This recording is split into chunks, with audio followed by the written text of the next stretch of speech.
A family in Nairobi is demanding answers following the death of a 9-month pregnant woman at Mama Lucy Kibaki Hospital after she reportedly underwent a tooth extraction. Tulianza kumhudumia mwendo wa jioni,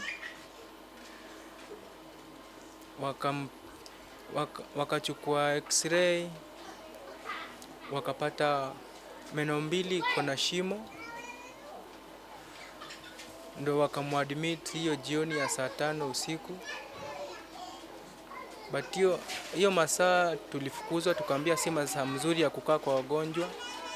Niliandika namba yangu na zingine 3 zenye ningepatikana kwa haraka, nikapeana. Saa venye nilikuja nyumbani, nikapumzika. Kesho yake nikarudi hospitali asubuhi na mapema.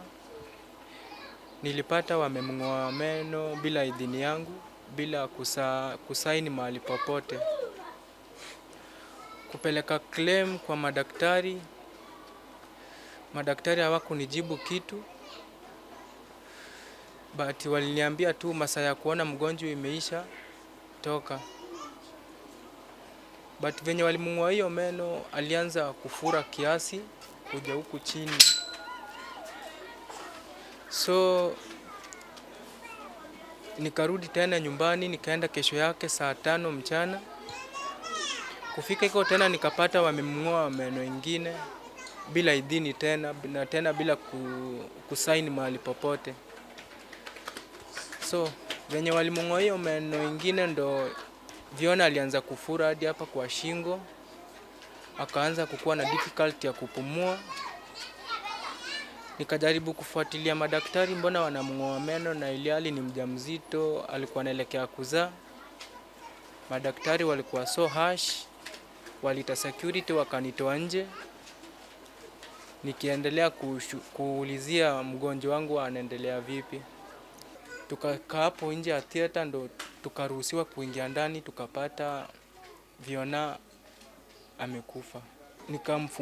Kumfunua nguo basi nione ni service gani amefanyiwa kutoka saa 12 asubuhi hadi saa hii. Hakuna service yoyote amefanyiwa.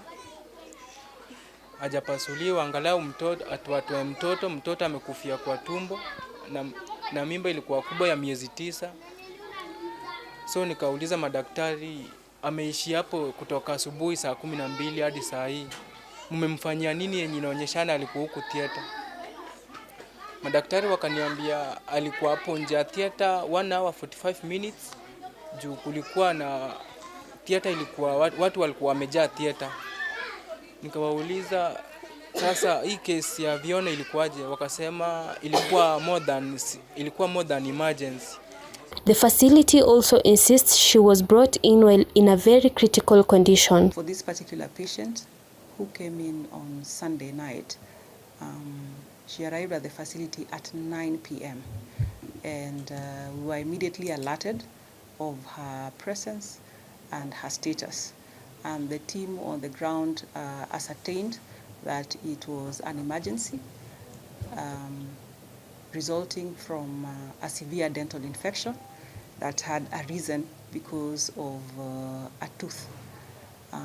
At this point, all emergency protocols were activated. The patient was admitted within 2 hours of arrival. So by 10:40, she was actually in maternity as an emergency medical case, and all treatment plans that were supposed to be instituted were instituted. She was on IV medication as required, and for this particular case, she was put on IV antibiotics as per national and hospital guidelines. At this particular point, she was with her spouse, who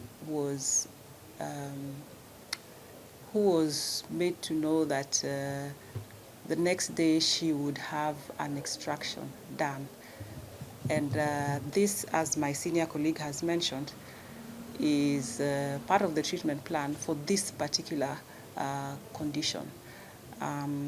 So on Monday morning, she had the extraction done with no remarkable incident. She was well aware that she was going to have an extraction done, and this was done with no remarkable incident because she had two offending teeth that needed to be removed. These were removed on different days. Monday she had one removed, Tuesday she had another removed with no remarkable incident. Of importance is to note that when she came in on Sunday, she was severely ill. She was sick looking. She could not swallow. She could not speak because of the edema that was there below the tongue and around her breathing apparatus. However, the hospital did its best in terms of management, medically, and of course, surgically. On the morning she was supposed to have gone to theater for an emergency intubation. After the intervention, she was taken to the ward for monitoring, and also, of course, now that she was pregnant, we had to place her in the maternity unit so that she can be attended to by also our obstetricians and gynecologists. The case complicated on the second day when now the swelling had worsened, and of course the swelling involved the neck, and the neck has very vital organs for breathing. With the much edema, I'd call it edema or swelling of the neck, this patient worsened because her breathing started becoming labored and difficult because of the obstruction of the airway due to the infection. So on the second day, upon review by the dentists and the obstetricians, it was noted that she needed an ENT review. ENT is a specialist of the ear, nose, and throat. And now, because this condition had affected her throat and the neck, we called in our specialists so that we could see how to help her in terms of breathing, so that to establish proper breathing because of the infection. So our ENT specialist came in, and at that time, that was on a Tuesday, on Wednesday morning, when now it was worse. I think we had all the specialties in the ward attending to her. The dentist, the ENT surgeon, the obstetrician and gynecologist, and when they noticed that her breathing was really not doing well, a decision to take her to theater was made as a team. And during that time, of course, our theaters are very busy. We had cases ongoing in theater, and therefore we had to wait for one operating theater to be free so that she could be taken in for intervention. And I think the essence of taking her to theater at that time was not really to take out the baby, but to establish breathing through what we call intubation. We put in a tube to her lungs so that she can be assisted to breathe as we continue with the treatment. So during that period, I think the patient worsened that morning, and as we were waiting to go to theater, we already had gotten space. Unfortunately, the patient arrested in labor before going to theater. So we lost that patient at around 9:50 a.m. We also had allegations of not consenting for any intervention. So for us as a medical unit and as medical practitioners, usually someone who is above 18 years, and I think she is 18 years and above. She's above 18 years, so for her, she can consent on her own. She can give consent for any surgical procedure.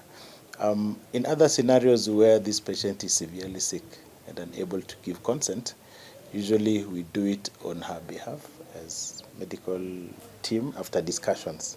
At that time, we really were not able to get in touch with the husband because from what we heard is that several calls were made to the phone number that we were given, and the husband was unreachable at that time. So by the time we got hold of the husband, that was in the afternoon when all these things had happened, and therefore that is when now the news of her demise he received.